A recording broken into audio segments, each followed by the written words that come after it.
Pessoal, nós discutiremos agora o capítulo 5 do livro de Moisés, que é um capítulo dedicado a alguns exemplos ou algumas aplicações das leis de Newton que foram apresentadas e trabalhadas também no capítulo 4, que é o capítulo dos princípios da dinâmica. Bom, pessoal, a abordagem desse capítulo é realmente interessante. E o capítulo começa propondo um panorama geral a respeito das forças ou das interações fundamentais da natureza. É muito bom saber disso desde agora, que qualquer força que você possa imaginar que exista na natureza, elas estão dentro de um pacote ou dentro de um contexto, basicamente de simplesmente 4 forças. Essas 4 forças então são as chamadas 4 interações fundamentais da natureza. A rigor mesmo é a interação gravitacional, a interação eletromagnética, a interação forte e a interação fraca. Bom, a minha missão aqui, assim como o livro faz, é dar um panorama bastante geral a respeito dessas 4 interações. Bom, pessoal, a primeira interação e certamente a mais antiga delas, que também Newton trabalhou nesse tipo de interação, é a interação gravitacional ou a força gravitacional. Essa força ela será bem discutida no capítulo de gravitação, que é também um capítulo que compõe aí, esse livro do Moisés. Bom, pessoal, essa é conhecida então como a lei para a atração das massas, né? Aqui nos aparece a constante G, que é a constante gravitacional. Obviamente a F é a força para a atração das massas. M1, M2 que aparece nessa lei é literalmente o valor das massas, e R ao quadrado aqui no denominador é a distância entre essas massas. Bom, essa aqui é a forma vetorial dessa força. Ela é escrita em termos de vetores unitários, fica com a cara bem mais poderosa, no sentido de que essa equação escrita em termos de vetores unitários, a orientação da força já sai automaticamente da linguagem vetorial. Pessoal, aqui está o esquema associado então com essa equação. Nós temos aqui duas massas, M1 e M2, e temos aqui então a força de interação. Aqui nós temos então o F12, que é o que eu estou identificando como a força sobre a massa 1 devido à presença da massa 2, e por outro lado eu tenho a força F21, que é literalmente a força em 2 devido à presença da massa 1, e elas estão aqui separadas por uma distância r. Pessoal, esse vetor R chapéu é o vetor unitário que dá a direção da linha imaginária que une essas duas massas. Esse vetor não está representado aqui na minha figura. Bom, uma curiosidade que é certamente sabida de vocês é que essa lei para atração de massas, ela descreve então a força de atração e mais. A gente sabe muito bem que a força gravitacional ela é uma força exclusivamente de atração. Não existe na natureza a ideia de repulsão entre massas, portanto essa lei literalmente só descreve a atração. Ainda existe mais uma interação fundamental na natureza, que é a interação eletromagnética. Bom, aqui está embutido então as forças elétricas e forças magnéticas, que são forças realmente comuns aí no nosso dia a dia. Bom, essa é uma equação bem mais nova que essa foi proposta por Coulomb, né? A famosa lei de Coulomb para a interação entre duas cargas. Bom, é claro que essa equação ela é construída à imagem e semelhança da equação que descreve a interação entre as massas. Aqui nessa equação aparece uma constante, que é a que nós conhecemos como constante eletrostática. Aparece aqui então os valores das cargas interagentes e a distância entre elas. Bom, e aqui está o nosso esquema, né? As duas cargas interagentes separadas por uma distância r. E aqui novamente, pessoal, o vetor R chapéu é um vetor que dá a direção dessa linha imaginária que une as duas cargas. Pessoal, aqui uma diferença fundamental a despeito da estrutura matemática das duas leis serem praticamente a mesma. A interação eletromagnética pode acontecer tanto do ponto de vista da atração quanto da repulsão. Ou seja, essa lei descreve uma interação que pode ser atrativa ou repulsiva Isso é realmente um fato curioso, né? A despeito das leis terem a mesma estrutura matemática, existe uma diferença bastante fundamental entre esses dois tipos de interação. A interação gravitacional é basicamente uma atração, enquanto que, por outro lado, a interação elétrica pode ser atração ou também pode ser uma repulsão. Pessoal, claro que quando nós começamos a estudar eletricidade, vocês farão isso num curso de Física 3, nós seguimos o protocolo histórico, estudamos primeiro a eletrostática e aprendemos aí a utilizar a lei de Coulomb. Bom, primeiramente conhecemos a lei de Coulomb e depois nós aprendemos a utilizá-la em contextos em que você tem cargas estáticas ou cargas paradas, mas a rigor na natureza mesmo, as cargas estão em movimento. E cargas em movimento, também nós já conhecemos um desdobramento da teoria eletromagnética. Carga em movimento gera um campo magnético.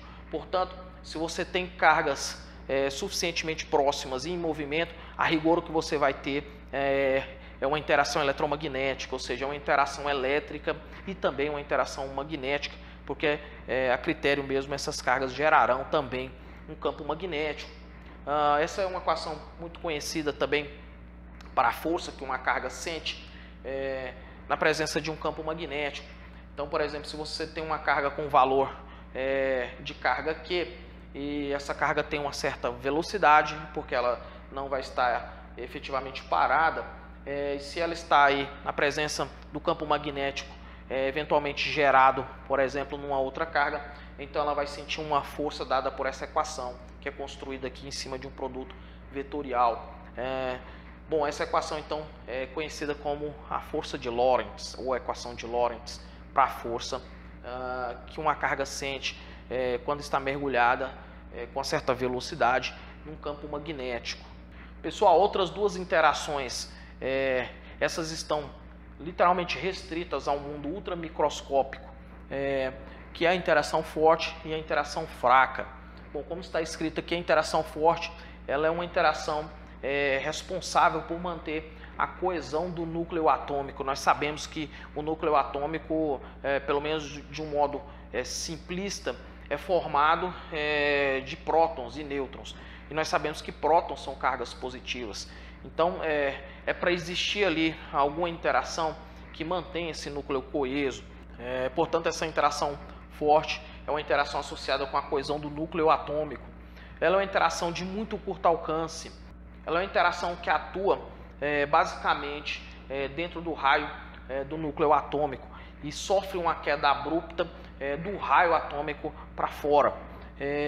Bom, essas interações elas são mais fortes que as interações eletromagnéticas. Na verdade, pessoal, as interações gravitacionais elas são conhecidas como as interações mais fracas da natureza, uma vez que para que essa interação se manifeste ou para que seja perceptível ou mensurável uma interação gravitacional, as massas envolvidas têm que ser absurdamente grandes, enquanto que, por outro lado, a interação eletromagnética é muito mais forte que a interação gravitacional, ou seja, as interações elétricas e também as interações magnéticas são perceptíveis, são mensuráveis. Nós conseguimos perceber essas interações facilmente em objetos com uma carga relativamente pequena.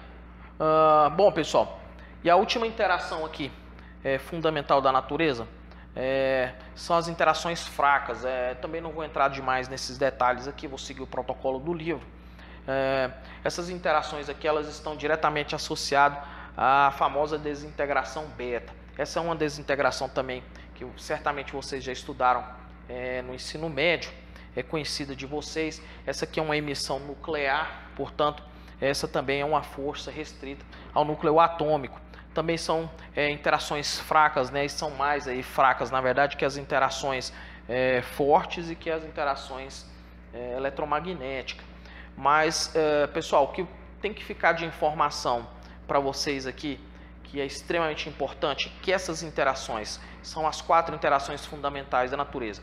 Eventualmente, qualquer outra força que você já conheceu ou que você venha conhecer na natureza, ou que você venha estudar, de um certo modo tem uma raiz aqui nessas 4 interações fundamentais. Pessoal, duas forças bastante interessantes e certamente, obviamente, com origem em uma daquelas forças fundamentais da natureza, ou das 4 interações fundamentais da natureza, são as forças interatômicas e a força de atrito, que nós vamos discutir um pouco aqui. Bom, essas duas forças, pessoal, são fundamentalmente de natureza elétrica. Bom, eu acho que a força interatômica é para vocês claramente uma força de natureza elétrica. Como o nome próprio diz, força interatômica são forças entre átomos, ou, caso você queira, também pode ser forças entre moléculas. Pessoal, pense na seguinte situação: a formação de uma molécula biatômica pela combinação, obviamente, de 2 átomos. Imagine o seguinte: cada átomo, é bem sabido de vocês, que ele tem um núcleo positivo e uma nuvem eletrônica negativa. Na combinação desses 2 átomos, pessoal, quando os 2 átomos se aproximam, ou que eles estejam suficientemente próximos, inicialmente o que você tem ali é um rearranjo das nuvens eletrônicas, e esse rearranjo acaba promovendo uma atração eletrostática a priori. Bom, graficamente, é exatamente isso que você vê. Aqui eu tenho aqui no eixo X a distância entre esses 2 átomos, que estão se combinando para formar a molécula, e no eixo X aqui então tem a força de interação entre eles, ou a força de natureza elétrica. Então, a rigor, o que você tem à medida que esses átomos então vão se aproximando cada vez mais, vai surgindo uma força negativa, uma força atrativa entre eles, a ponto de que em um dado momento essa força ela passa a ser cada vez menor, ao ponto de chegar em zero, ou de atingir o equilíbrio. Pessoal, essa força chega em zero, a rigor, porque, na verdade, a partir de um dado momento, começa a aparecer, então, ou começa a ser importante a força repulsiva entre os núcleos atômicos. Então, numa situação de força zero, ou de equilíbrio, o que você vai ter aí, a rigor, é a força atrativa sendo, então, equilibrada pela força de repulsão entre os núcleos. Essa, obviamente, é uma condição ótima, é uma condição que mantém essa molécula biatômica numa situação de estabilidade. Pessoal, caso por alguma forma ou por alguma maneira eu consiga comprimir esses átomos que compõem essa molécula a ponto de tentar interpenetrar esses 2 átomos, vai começar a aparecer aí uma repulsão súbita, que é a parte positiva então aqui do meu gráfico. Essa parte positiva compreende então uma repulsão súbita entre os núcleos, a ponto de que essa repulsão literalmente impede essa interpenetração dos átomos e tenta novamente manter essa molécula na situação de estabilidade. Esse gráfico ele é muito corriqueiro, pessoal, é bastante conhecido aí. Essa parte negativa de força aqui também, ou seja, essa atração eletrostática, é também conhecida como força de Van der Waals ou interação de Van der Waals. Bom, a prova mais clara dessa atração eletrostática que ocorre na formação das moléculas é a seguinte situação: imagine que você tem um gás confinado e por algum processo você consegue comprimir esse gás, você aumenta a pressão sobre o gás. O que se observa, pessoal, isso a gente observa corriqueiramente, o gás ele começa a se liquefazer, ou seja, ele transita de estado, ele deixa o estado gasoso e passa então para o estado líquido. Essa é a prova mais clara de que as moléculas no estado gasoso estão se combinando para uma situação mais condensada da matéria, ou seja, elas se atraíram para formarem aí um estado da matéria líquido. Então essa é a prova realmente mais clara de que existe essa atração eletrostática a priori. No entanto, pessoal, se eu já tenho esse gás no estado líquido e continuo a comprimi-lo, o que vai acontecer literalmente é uma resistência absurda à compreensão. Ou seja, eu já estou então nessa condição na parte da força positiva aqui do meu gráfico. O que você vai ter ali literalmente é uma repulsão absurda, a ponto de que o líquido resiste fortemente à compressão Mas a rigor mesmo que você tem são os átomos se repelindo a ponto de evitar a interpenetração desses átomos na eventual molécula desse gás. Pessoal, uma situação interessante que ocorre aqui nas redondezas desse ponto de equilíbrio é a seguinte: bom, se eu tenho uma molécula na situação estável, ou seja, uma molécula na situação de equilíbrio, e eventualmente eu provoque ali alguma perturbação, ou seja, eu de alguma forma consiga comprimir esses átomos, vai surgir então uma força de repulsão súbita que vai tentar levar esses átomos para a situação de equilíbrio novamente. Ou de outra maneira, se eu pego esses átomos por algum processo e consigo separá-los ali a uma distância mínima entre eles, o que vai acontecer também é um aparecimento súbito de uma força de atração a ponto de querer levá-los para essa situação de equilíbrio novamente. Então, a rigor, o que você vai ter ali, pensando numa molécula biatômica, o que você vai ter literalmente é que se ela está no seu estado de equilíbrio, se você estende essa molécula, ela vai tender a querer voltar para o estado de equilíbrio. Se você comprime essa molécula, ela também vai tender a querer voltar para o estado de equilíbrio, porque aparecem essas forças que nós chamamos de forças restauradoras. São as forças que levam a molécula, ou tendem a levar a molécula para o estado de equilíbrio. Pessoal, uma força que certamente está associada com essa repulsão súbita entre os átomos para que eles não se interpenetrem na molécula é a força normal. A força normal, como eu já havia dito para vocês, é a força que uma superfície realiza num determinado objeto que esteja apoiado nessa superfície. A rigor, pessoal, assim, do ponto de vista macroscópico, o que nós dizemos é que existe um contato ali, mas do ponto de vista microscópico, o contato de fato não existe. O que existe ali é uma interação elétrica. Bom, e quando esse objeto está apoiado nessa superfície, a critério que você tem ali é uma situação de equilíbrio, ou seja, a interpenetração entre os átomos está sendo evitada e ao mesmo tempo, então, esse objeto está sendo mantido ali em equilíbrio em cima dessa superfície. Pessoal, uma evidência desse comportamento que surge aqui em torno da posição de equilíbrio, ou seja, o surgimento dessa força restauradora, está claramente no comportamento elástico de alguns materiais. Uma diversidade de materiais, esse comportamento ele é muito evidente. Ou seja, determinados materiais, quando submetido a alguma compressão ou alguma distensão, eles tendem a voltar para a situação de equilíbrio. Isso acontece, por exemplo, com materiais feitos de borracha, ou que seja uma mola, por exemplo. Claramente, esse efeito macroscópico está diretamente associado a esse efeito microscópico entre os átomos na molécula. Bom, nós até utilizamos esse sistema que é certamente conhecido de vocês, conhecido como sistema massa-mola, o oscilador harmônico, como um modelo para tentar extrair alguma informação da estrutura da matéria, principalmente nessa condição de equilíbrio, que essa é a condição natural de uma molécula na matéria, na natureza.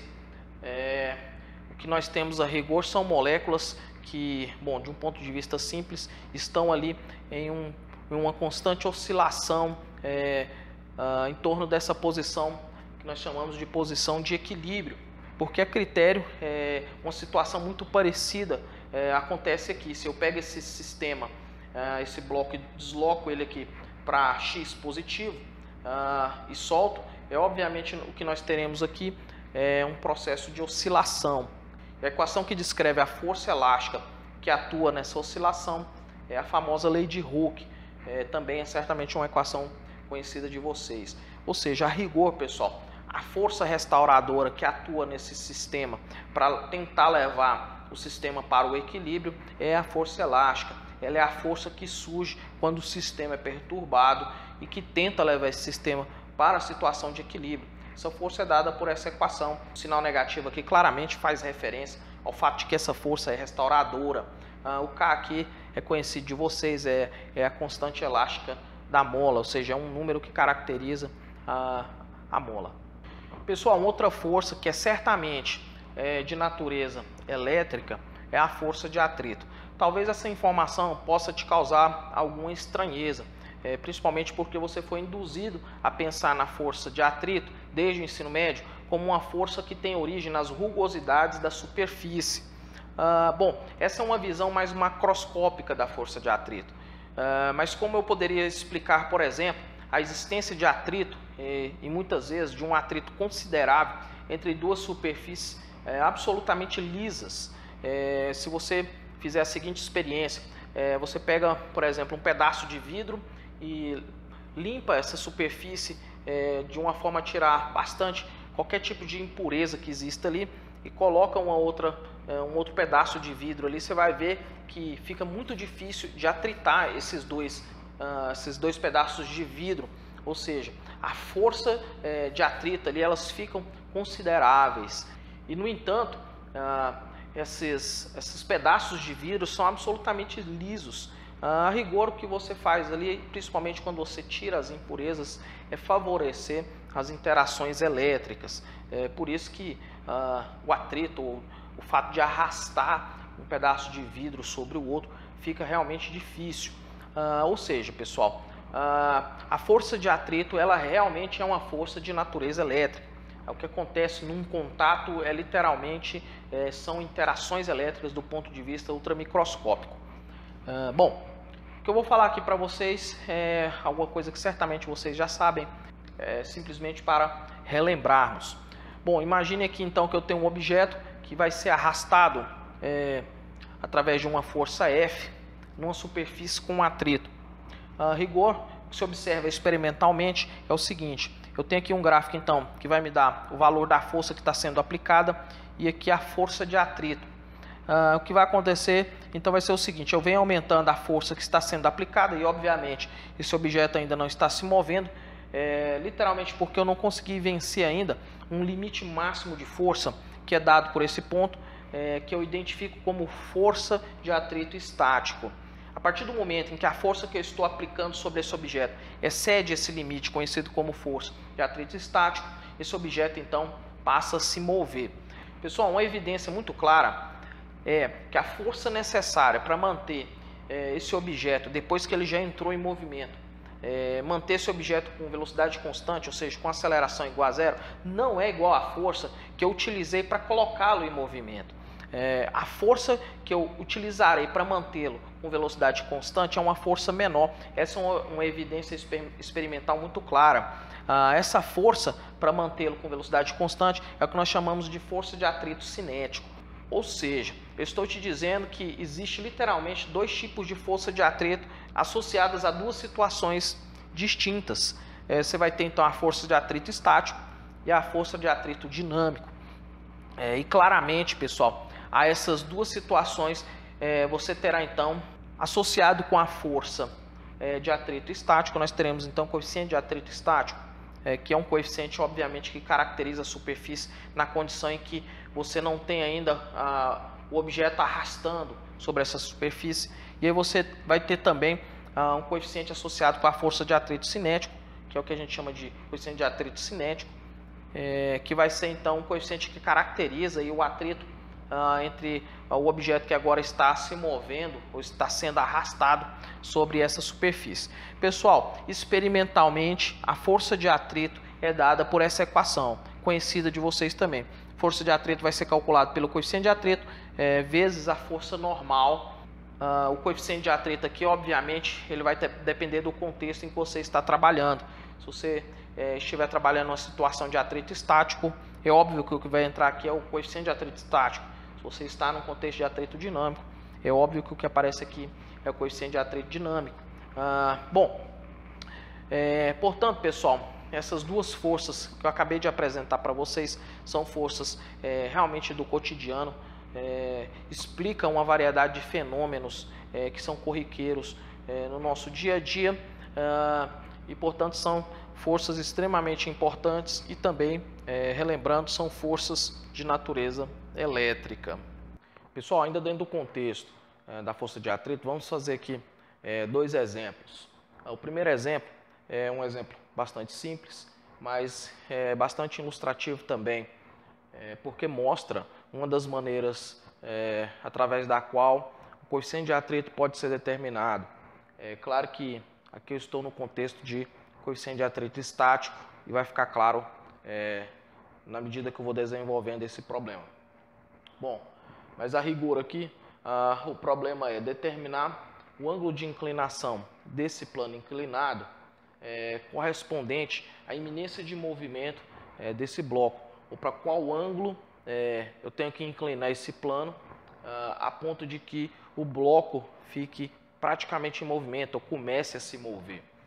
Bom, nós temos aqui então já o meu plano inclinado, coloquei meu sistema de coordenadas como de praxe, com o eixo X paralelo ao plano, já tem as forças que estão atuando, tem a força peso e a força de atrito. Lógico que nesse contexto, como o bloco ainda não começou a escorregar, o bloco ainda não está em movimento, o coeficiente de atrito, a força de atrito associada ao meu problema é a força de atrito estático. O meu problema é um problema estático. Pessoal, nós estamos aqui literalmente numa condição de equilíbrio. Esse bloco está para se mover. Então, nessa condição, nós temos aqui literalmente um equilíbrio de forças. Nós temos aqui então que esse ângulo θ, como vocês já bem sabem, pode ser escrito aqui. Por geometria simples você chega a essa conclusão. E a força resultante então nesse bloco vai ser a soma vetorial da força peso com a força de atrito. E além disso, pessoal, ainda existe aqui a força normal, que será então a força que o plano inclinado aplica nesse bloco, ou seja, mais essa força normal. Bom, posso escrever então essas forças em termos de vetores unitários, lembrando que o peso aqui então vai ter projeção x e y, então, ou seja, nós temos aqui px na direção y, py na direção j. A força de atrito está na direção x, portanto, ela vai ser Φ na direção y. Nós temos também que a força normal está na direção y, então nós temos aqui N na direção j. Bom, pessoal, agrupando os termos aqui, nós temos que a força resultante será igual a Px com Φ aqui na direção y, nós temos menos Px mais Φ, tudo isso vai ser a direção y do meu vetor resultante. E aqui nós temos as componentes j. Então nós temos aqui menos Py mais N, tudo isso na direção j, ou seja, dando a direção j do meu vetor resultante. Bom, pessoal, como eu enfatizei, esse é um problema de iminência de movimento, portanto de equilíbrio, e a força resultante aqui então é zero, porque a aceleração é zero. Bom, fazendo isso igual a zero, claramente nós teremos então um vetor igual a zero e, portanto, a componente x e a componente y desse vetor tem que ser zero, de tal maneira que nós podemos escrever o seguinte sistema de equações: px igual a Φ, que é a equação que veio aqui da minha coordenada x do vetor força resultante.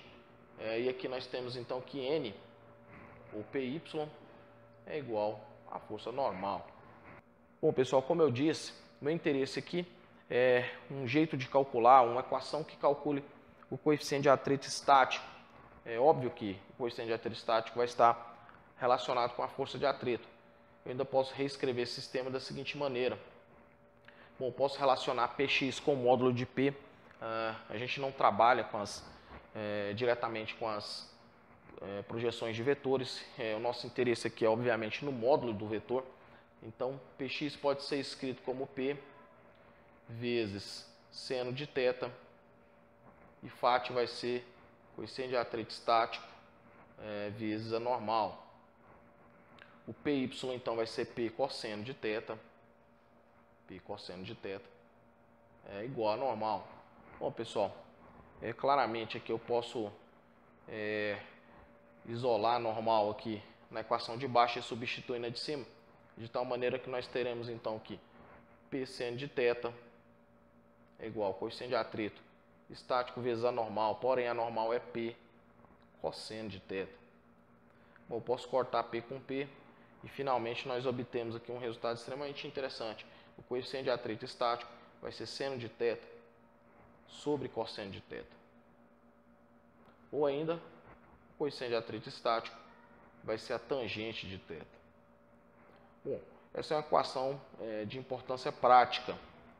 E ela me diz o seguinte, que caso eu queira calcular o coeficiente de atrito estático associado com uma determinada superfície, basta então eu calcular a tangente do ângulo que deixa uma determinada massa nessa superfície na iminência de movimento. Pessoal, outra aplicação interessante é o meu sistema apresentado aqui.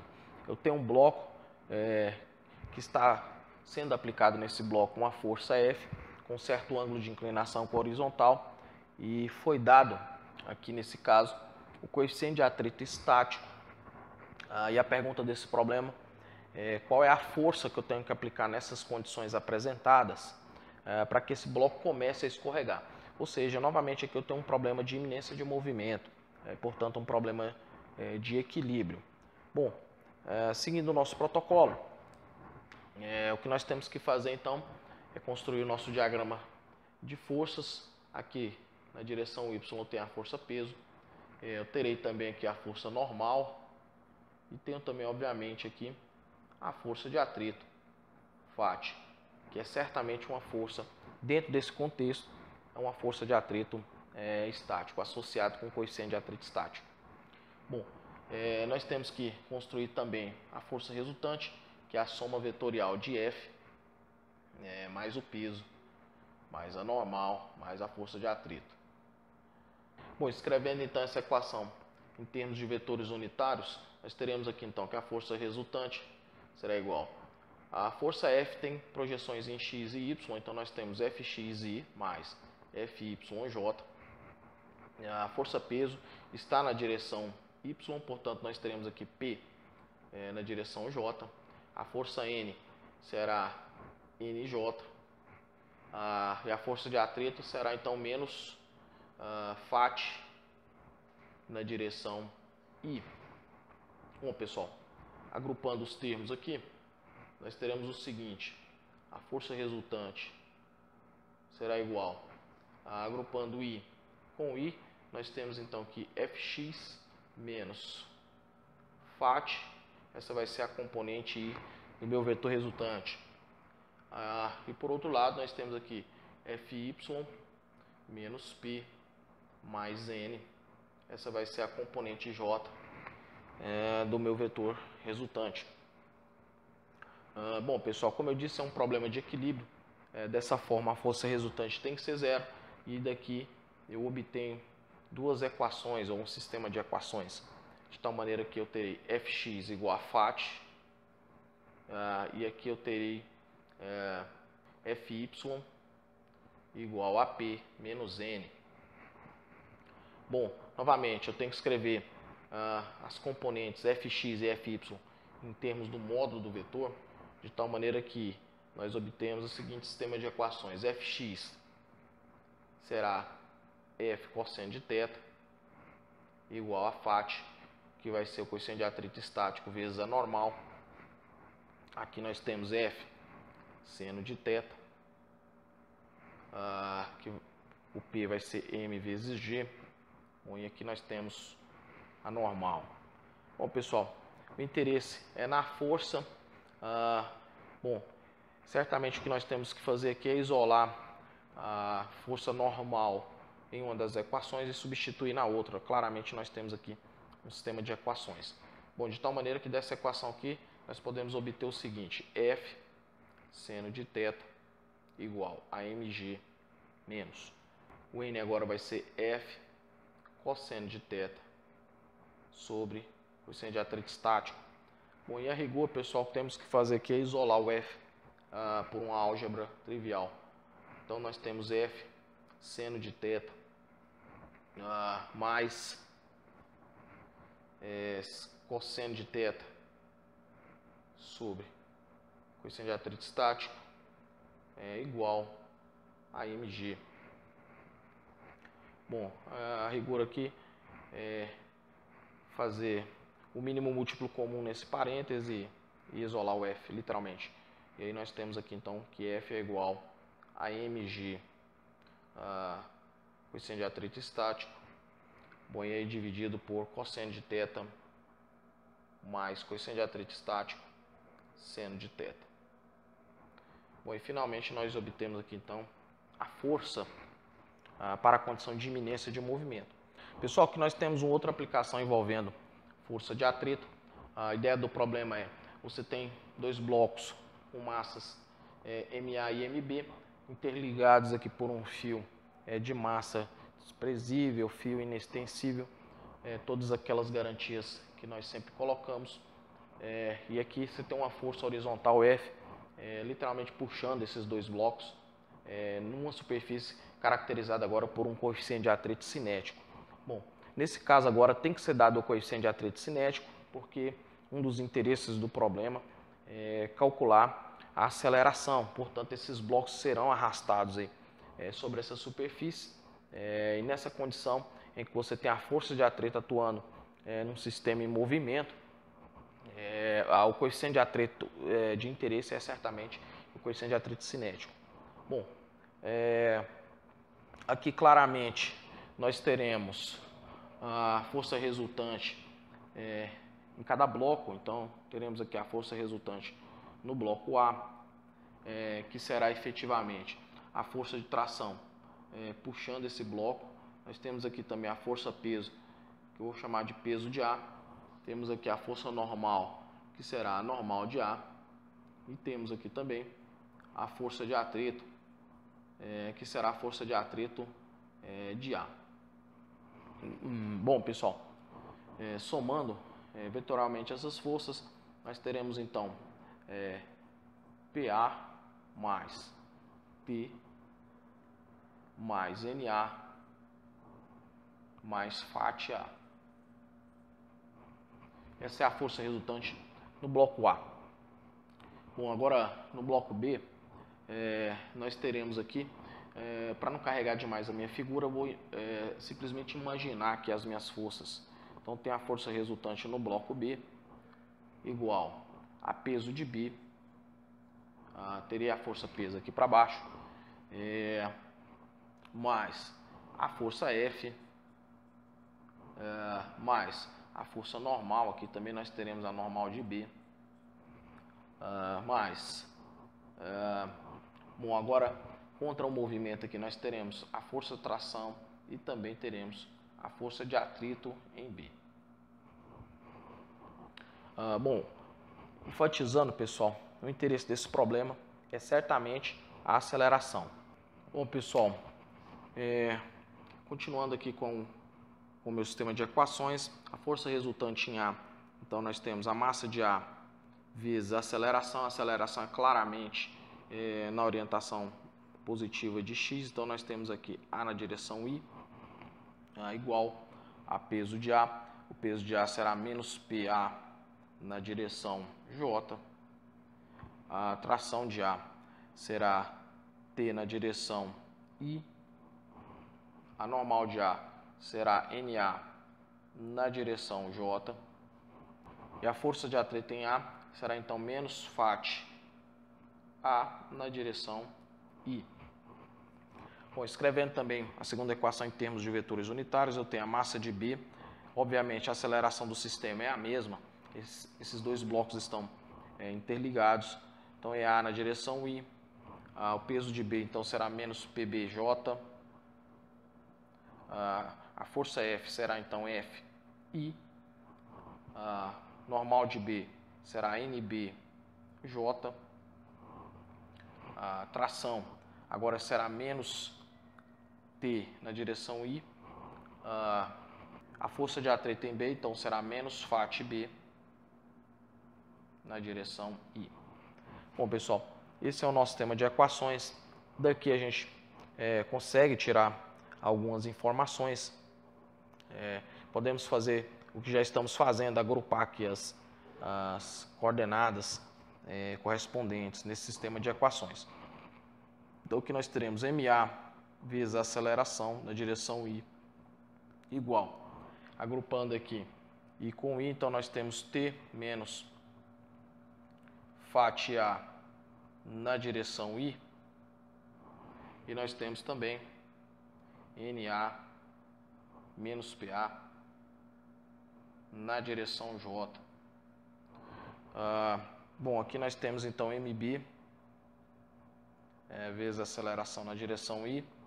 Agrupando aqui I com I, nós temos F menos T menos Fat B,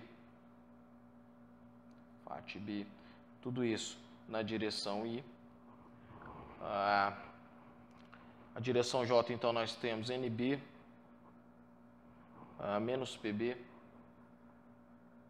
Essa, então, vai ser a direção J da resultante no bloco B.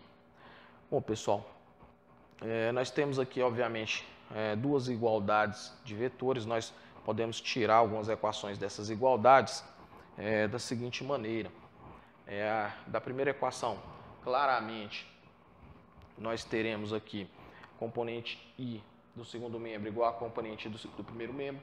Então, nós temos MA vezes a aceleração igual a T menos Fat A.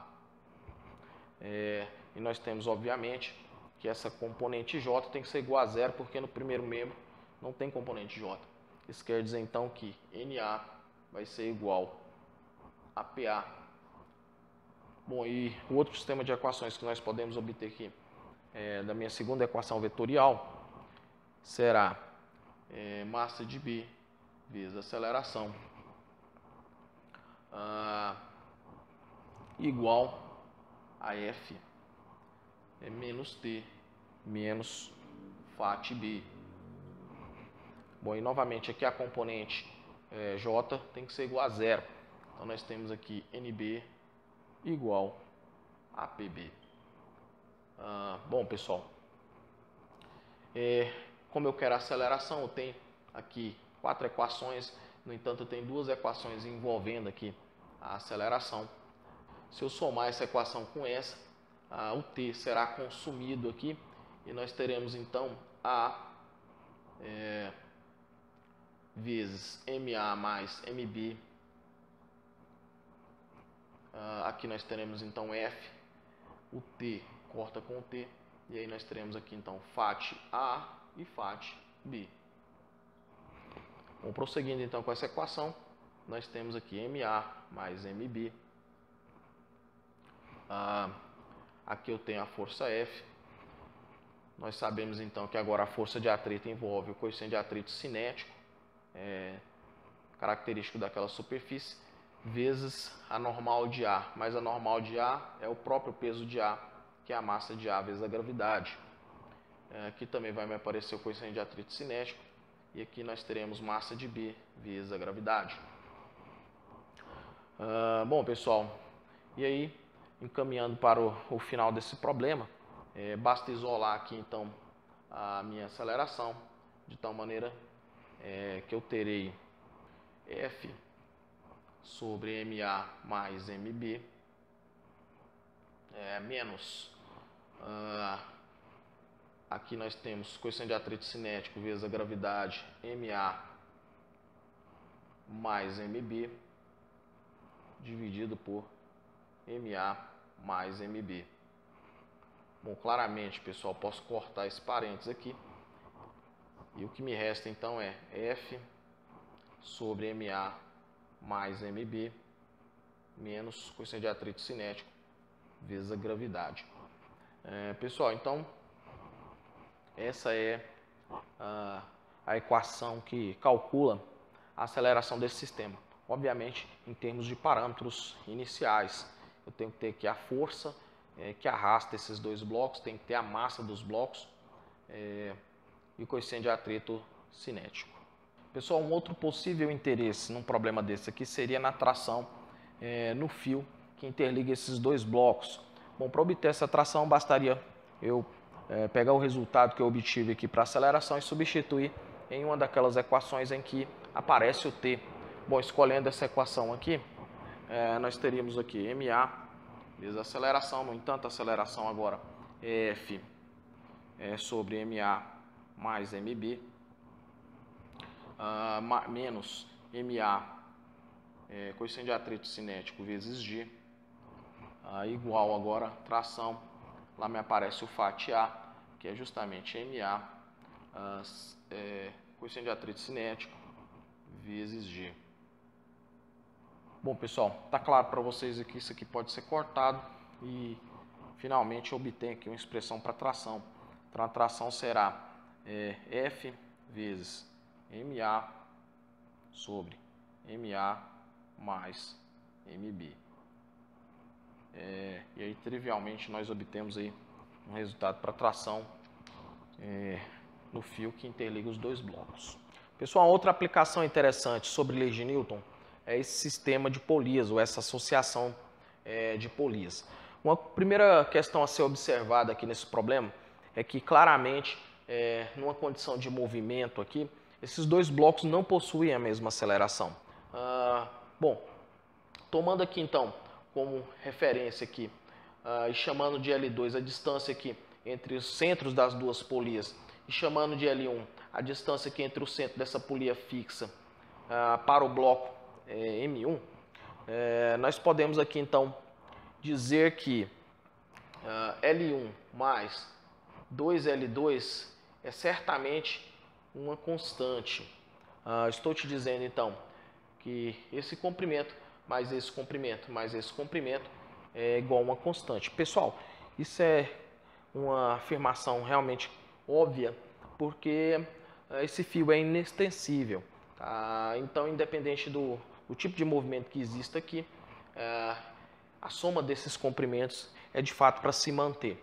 Bom, tomando a derivada dos dois membros dessa equação, nós temos então a derivada de L1 no tempo, mais 2 derivada de L2 no tempo, e a derivada da constante é certamente zero.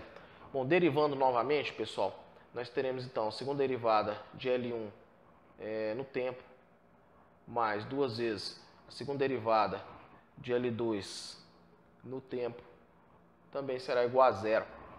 Bom, pessoal, fica claro aí para vocês então que eu posso identificar, por exemplo, a variação desse comprimento L1 no tempo como a velocidade do bloco 1 e a variação do comprimento 2 no tempo como a velocidade do bloco 2, e a rigor mesmo a segunda derivada desses comprimentos no tempo é certamente a aceleração desses blocos, de tal maneira que eu posso identificar isso aqui então como a aceleração do bloco 1 mais duas vezes a aceleração do bloco 2 igual a zero.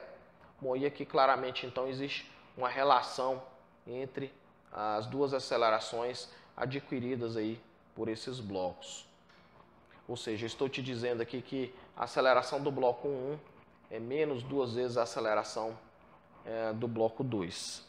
Pessoal, prosseguindo com o meu problema aqui, e o meu interesse aqui vai ser determinar a aceleração do bloco 1. Bom, agora eu posso partir para as minhas forças resultantes. Bom, para economizar a notação aqui, eu vou fazer isso um pouco direto, mas fica claro aqui para você que a força resultante no bloco 1, eu já vou trabalhar em módulos aqui, certamente a tração do fio menos o peso desse bloco. E a força resultante no bloco 2, certamente será o peso do bloco, M2 vezes G, menos duas vezes a tração. Bom, pessoal, utilizando aqui a segunda lei de Newton, nós temos então que a massa do bloco 1 vezes a aceleração 1 é igual a tração menos massa do bloco 1 vezes a gravidade. Aqui então nós temos a massa do bloco 2 vezes a aceleração 2 igual a M2G menos 2T. Bom, posso combinar essas duas equações com o intuito de eliminar T do meu sistema de equações. Vou multiplicar a primeira equação por 2 e vou somar essas duas equações. Então nós teremos aqui 2M1A1 mais M2A2. Claramente o T corta com T. E aqui nós teremos então M2G menos 2M1G. Prosseguindo, nós temos 2M1A1. Nós sabemos agora a relação entre A1 e A2, então nós teremos M2 sobre 2 A1 igual a M2G menos 2M1G. Bom, pessoal, a ideia agora é isolar a aceleração A1. Então, nós temos A1 igual a 2M1 menos M2 sobre 2 igual a M2G menos 2M1G. E passando, portanto, esse termo para o segundo membro, nós teremos aqui 2M2G menos 4M1G dividido por 4M1 menos M2. Podemos ainda reescrever essa equação com G vezes 2M2 menos 2M1, tudo isso sobre 4M1 menos M2. Bom, pessoal, essa então, em termos de G e das massas, é a aceleração que o bloco 1 adquire. Caso eu queira a aceleração que o bloco 2 adquire, nós temos aqui trivialmente a relação entre essas duas acelerações. Pessoal, uma informação importante que nós podemos obter desse resultado é a respeito da condição de equilíbrio desse sistema de polias. Portanto, se nós tivermos aqui o meu sistema em equilíbrio, ou seja, se a minha aceleração A1 for igual a zero, claro que aqui vai ser zero e, portanto, essa fração só vai ser zero se esse termo entre parênteses for zero. Isso daqui implica claramente que M2 menos 2M1 tem que ser igual a zero, ou ainda M1 é igual a M2 sobre 2. Então, pessoal, isso aqui é realmente um resultado interessante. Provavelmente seja conhecido de vocês. Um sistema de polias, como foi apresentado aqui, para que esse sistema permaneça em equilíbrio, basta que a massa M1 seja a metade da massa M2. Bom, pessoal, um outro problema interessante a respeito de aplicações de lei de Newton é o pêndulo cônico. O pêndulo cônico é basicamente um pêndulo, no entanto, o movimento que ele descreve não é uma oscilação pendular típica. A rigor, o que ele descreve aqui é um movimento circular uniforme. Então, nós temos aqui o pêndulo. Aqui você tem, então, uma corda de comprimento L, um fio de comprimento L, uma massa M com uma abertura θ. E essa massa descreve aqui um movimento circular uniforme. Bom, o interesse nesse problema aqui, pessoal, será no período desse tipo de pêndulo.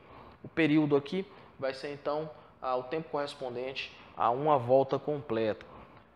Bom, fazendo então aqui meu diagrama de forças, eu tenho aqui a minha massa, a força do fio sendo aplicada nessa massa é a força de tração. Esse ângulo aqui ele pode ser claramente identificado aqui, você pode ver isso utilizando argumentos de geometria simples. E nós temos aqui também o peso na vertical para baixo.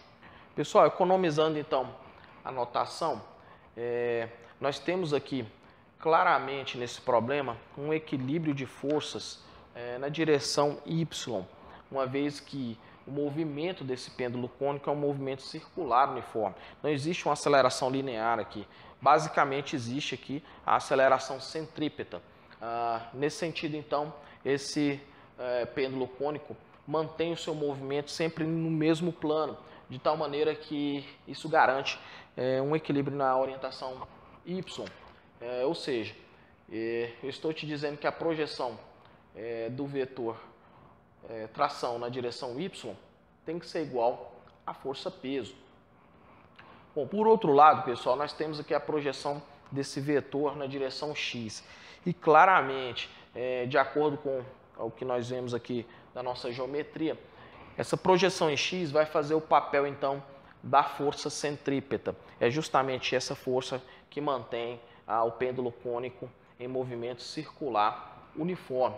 Ou seja, eu estou te dizendo, então, que a tração em X, ou a projeção da tração na orientação X é uma força resultante centrípeta, ou seja, ela pode ser dada por mv ao quadrado sobre r.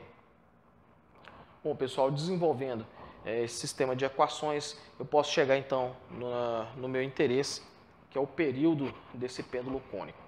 Bom, desenvolvendo aqui um pouco mais, a tração em y pode ser escrita como t cosseno de θ igual a massa vezes gravidade, que é o peso. A tração em x agora então será t seno de θ, e aqui nós temos mv quadrado sobre r. Bom, eu posso eliminar o t aqui no meu sistema de equações, de tal maneira que eu teria mg sobre cosseno de θ. Esse vai ser o t obtido dessa equação e vou substituir na segunda equação. Então, nós temos aqui seno de θ igual a mv quadrado sobre r.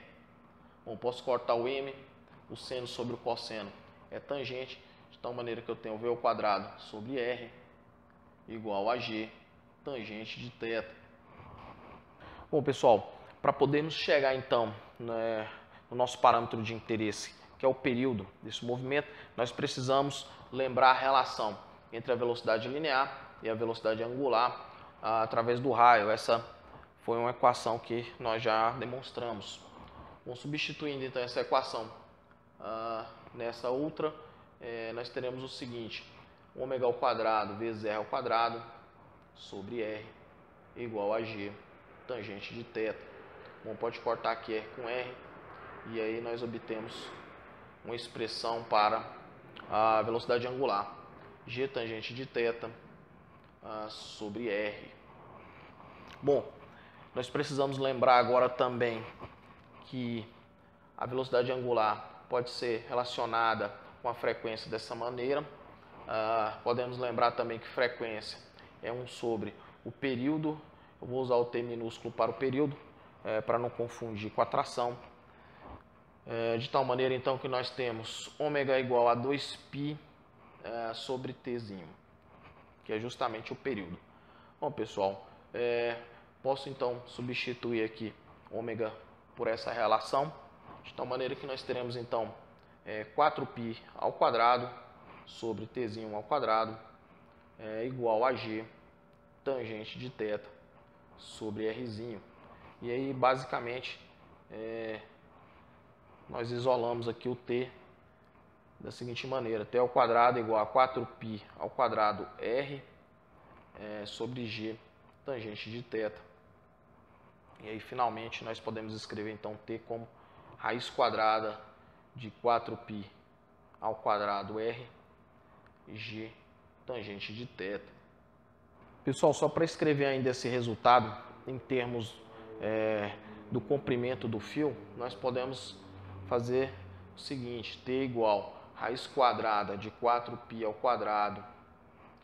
O r agora ele pode ser dado olhando aqui para esse triângulo retângulo, ou seja, o r pode ser escrito então como sendo seno de θ vezes L.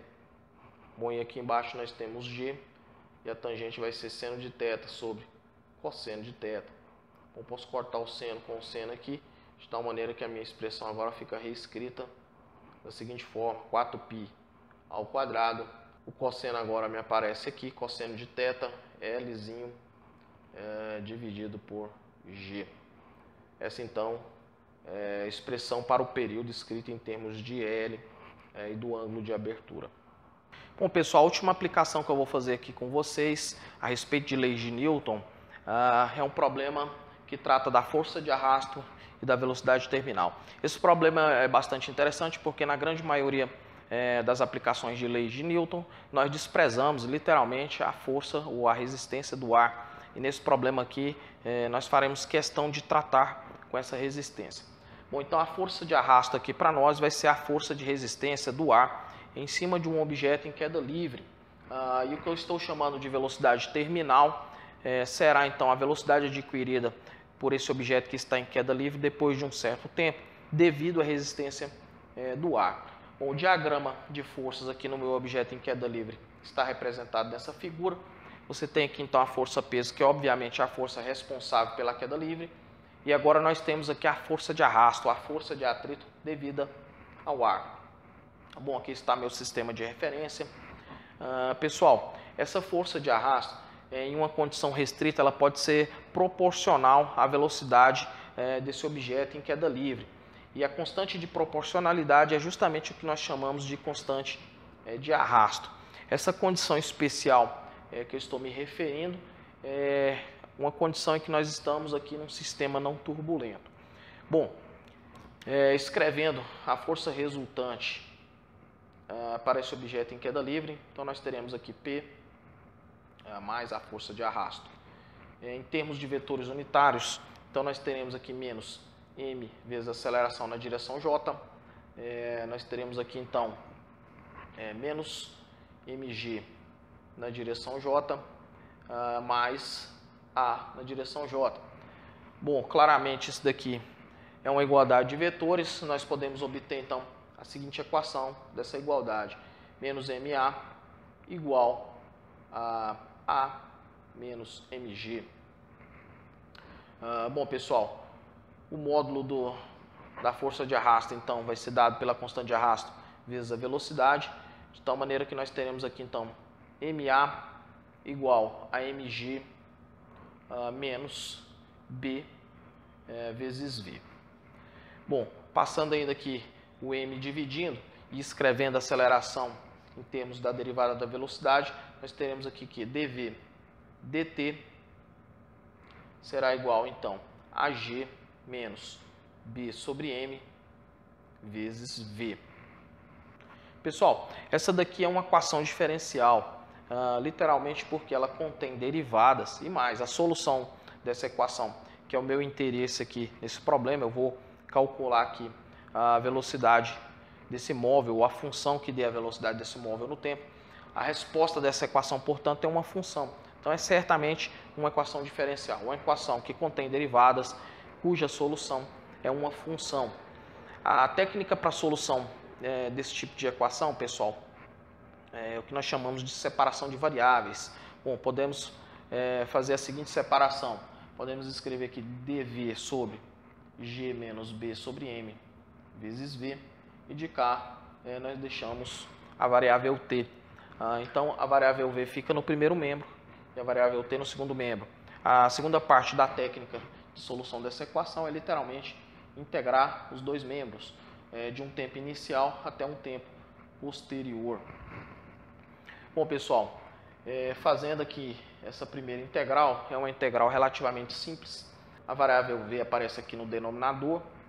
Tem que ficar claro para vocês que a solução dessa integral é o ln desse denominador, g menos b sobre m vezes v. E pensando na regra da cadeia, essa constante que multiplica v tem que aparecer invertida aqui, multiplicando o ln. De tal maneira que se você deriva, por exemplo, essa estrutura, você acaba recuperando aqui a função que foi integrada. A derivada desse argumento aqui vai ficar 1 sobre g menos b sobre v, que é claramente o que aparece aqui. Mas pensando na regra da cadeia, a derivada desse argumento é menos b sobre m, que literalmente acabaria cortando aqui com menos m sobre b, de tal forma que seria recuperada aqui completamente a função que foi integrada. Bom, essa integral está sendo aplicada de 0 a t. A integral do segundo membro é trivial, é t. Aplicando aqui então os limites de integração, nós temos menos b sobre m vezes ln de g menos b sobre m vezes v de t menos ln de g menos b sobre m v de 0. E tudo isso igual a t. Bom, pessoal, sem perder generalidade aqui, eu posso literalmente supor o v de 0 igual a 0. E, usando a propriedade do logaritmo aqui, eu posso reescrever essa equação da seguinte maneira: ln de g menos b sobre m v de t, tudo isso sobre g, e tudo isso igual a t.